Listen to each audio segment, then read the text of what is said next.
Hi, I'm John Tabler, and in this video we're going to continue to explore bread and how it's all but become lost to society as a major staple of nutrition. And for many people it's just become poison. And why that is, when for thousands of years it was the main source of energy and nutrition for people. And we talked a bit about in the 1930s how bread began, or flour actually began to be processed with chemicals and actually bleached, and what to look out for so you don't find that kind of flour and buy that kind of flour now at the grocery store. So one of the things on there was, when it says bleached, it's going to have been bleached with a chemical, and there's a number of chemicals that are used which were outlawed all over the world, but not in the United States presently. And so we don't want those things. The other things are when you start to see vitamins added in. We talked about that's because they were stripped out. Or if they have to say malted barley, for instance, that's because the certain vitamins were stripped out, and that's how they're re-adding them. So anytime you see malted barley, enriched, or bleached, those things indicate that flour had been stripped of nutrition, and you really should pass on that and go get some flour that is 100% whole wheat, whole grain. And so if you go to the grocery store now and you actually buy bread, these are 3 loaves that you might find there. It's interesting because this one says Captain John Durst's good old-fashioned bread. Old-fashioned. We're going to see how old-fashioned it is when I look at the ingredients. And this is Martin's old-fashioned real butter bread. Okay, so the thing in this society you really have to look out for are sales pitches. We got to cut through that, and we got to see what's really in the food, because you're going to ingest it into your body, and you can't just put anything in your body and take someone's sales pitch as word for it. So there are certain requirements that have to be listed on the ingredients, and we're going to take a look at that. Here's one though, Nature's Own honey wheat. Surely that one is good for you. We're going to take a look at that too. So let's do that. But as mentioned, this is the white flour. This is the one that had bleaching on there and things added to it. So we're just going to shoo that away and hope we can get our nutrition from the grocery store maybe. Might sound a little cynical, I know, but the problem is on so many of these, for instance, this one I'm going to start with, I'm going to read the ingredients.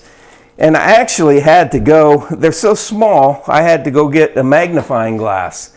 So I can't imagine that too many people are taking a lot of time to read the ingredients, but I'm going to do my best for you here.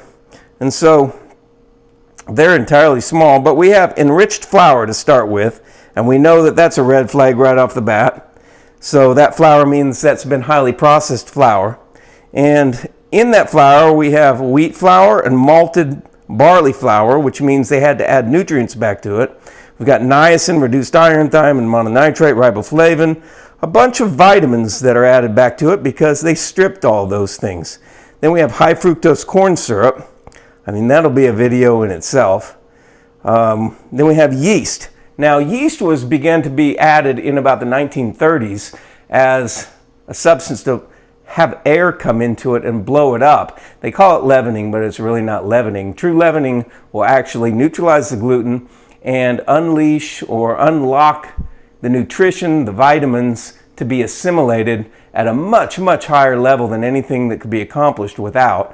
But once they started putting yeast, because yeast wasn't really even isolated to be able to be used until the 1900s for the most part, and really wasn't used commercially at all until about starting 1930s, 1940s. So yeast comes from the fungus family, and it breaks things down in nature, like when things rot or mold, and brings things back to the soil. So this bread will mold very fast. In other bread from the past, when you ferment it, it actually does the opposite. It preserves it. It will not mold fast. That's the kind of thing you want to put in your body.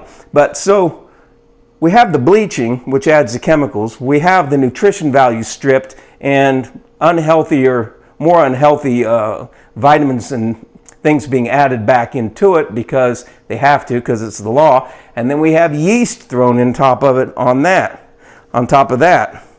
And so we also have, these things are so small I can barely even read them with a magnifying glass. Then we have soybean oil, and we're going to go into that, but that'll be a vegetable oil that's heat processed very highly, which alters that from being fresh. That's why it's so important to eat oils like cold pressed oils. They haven't been heated, and so therefore they're not altered. And you'll see that with olive oil. It's very easy to find olive oil that's cold pressed. Okay, so then we also have dough conditioners, and it says contains following: sodium sterol lactate, calcium sterol lactate. Okay, and then we have monoglycerides and or diglycerides. And this is a big area that nobody really has a lot of understanding with, but there's something in this country that was done for quite a while called hydrogenation, which created Crisco shortening. What it did was it took a liquid oil, like a vegetable oil, and turned it solid at room temperature. It's a chemistry project, basically, a chemical reaction that actually adds a hydrogen to it and creates it to be solid at room temperature so that it seems more like butter.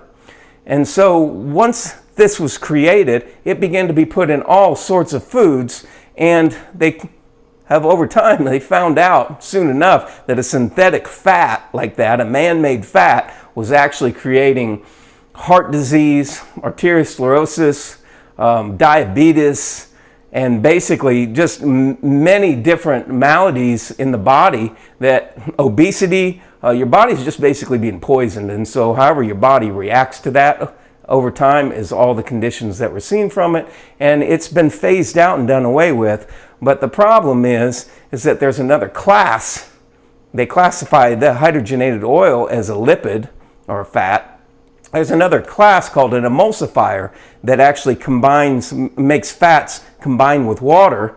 And these emulsifiers don't fall under the regulation to have to be listed as that. And so these things are still in the products at the grocery store under the heading monoglyceride and diglyceride, but they contain what's called trans fats. But just know that the definition actually for trans fat is an unhealthy substance that is made through the chemical process of hydrogenation of oils. Hydrogenation solidifies liquid oils and increases the shelf life and the flavor stability of oils and foods that contain them. Trans fatty acids are found in vegetable shortening, some margarine, crackers, cookies, snack foods. They're also found in abundance in many deep fried foods, and they markedly increase risk of heart disease and many other things. So when you see mono and diglycerides, it's a way they've gotten around to be able to still put the cheap man-made fat that imitates butter into things, but get around the regulations since hydrogenated oils aren't allowed, so they've increased those amounts. So that's something you really need to look out for, and it's in most everything. And so we have that in this bread. We have that in this bread. I'll go through and read the rest of them. The other thing about it is that once you really start eating that over time, you quickly start realizing that these things are extremely bad for you by what happens to you. You know, everyone says, well, you gain weight from bread. You're gonna continue gaining weight and your health's going to go downhill. Well, it's not from the grains, as we've already covered. The grains are a super nutrition food that if you ferment them and you eat bread as it was always meant to be eaten, you're going to get healthier, stronger, and feel much better, because that's what your body was meant to eat. But when we get into this stuff, you can pick your poison. There's so many. So we have those diglycerides in here. We have something called datum, which is also very closely related to that. This is probably too many ingredients to go into all in this video. I wanted to cover them, but most of those things added back into there, like even when they add gluten, means that they had to have stripped out the original grain in the first place. And I'm going to look at this. This is old-fashioned bread. This surely has to be good, right? So when we get to this one, we have unbleached, enriched wheat flour again, which means it was a stripped flour. We have the same vitamins and iron stuck back in there because they stripped those. We have yeast again. We have cane sugar syrup. And then we have the conditioners once again, monoglycerides and diglycerides, which contain trans fats, which have been banned pretty much everywhere. They're just horrible for you. It's like eating poison. When you take a oil that has been like vegetable oil that has been liquid at room temperature, and you make a chemical process that makes it solid at room temperature, you can imagine that when you start eating things like that, that's what it does in your body. And so that's what so many diseases have become so prevalent, because you don't get any nutrition, you're just eating poison. Now with this Nature's Own, let's take a look at it. We've got unbleached, enriched flour. So once again, it had been stripped because it's enriched, although it wasn't bleached, so there won't be those chemicals that were put in from that. We have the vitamins added back in. We have honey wheat gluten. Well, they've had to apparently put gluten back in, well, which is so many people are sensitive to, and since they used yeast, the gluten is never neutralized, which can unlock the nutrition. We have sugar, we have wheat bran put back in. But none of these things are listed when it's a whole wheat ground flour. It's just the whole wheat flour, which contains all those things already, so they don't have to be listed. And then we have yeast again, and we have soybean oil, which would be heat extracted and not cold pressed, so you have to be really careful with those. And calcium sulfite, once again, monoglycerides, and they don't have diglycerides in this one, but monoglycerides are the same type of thing. So basically, we have three breads that are very similar, and none of them would be classified as nutritious food. You may have sugars in there, fast-acting sugars, but you're not going to get anything like you're going to get from an organic whole wheat bread. So that's a problem when you go to the grocery store, and bread was always a staple of life, and that's what you really want to eat to give your body the nutrition it needs. I mean, that's a big part. If you can have one nutritious thing that's a staple of your diet, you can build your menu around that. But when you do away with that big of a thing that was part of diets forever, and you poison it, you've got people that are reacting to that just normally how a body would react to any poison. So if we can do away with the poison and put the nutritious food into the diet, you're going to start to reap the benefits very quickly, and you're going to notice a big change. But to do that, you're going to have to learn to make the bread so that you can begin to get the nutrition that you need. It's not hard, it's really easy, and we're covering it in so many videos. And so I want to help you do that and teach you the best that I can. If you can just do it for a short period of time and have your bread ready, you're going to have the nutrition that you need, and you're going to stop eating these poisonous things that are just not good for your body and take you down a really bad road that you don't want to go. And so I'm going to help you do that the best I can. Touch the like button down below for me, the thumbs up, and hit the subscribe button. We want to get this information out to as many people as possible, and I'm going to be touching on so many things and showing you how to make so many things and how to incorporate that healthy dough, that healthy wheat, which has come to be called sourdough, into your diet in so many ways.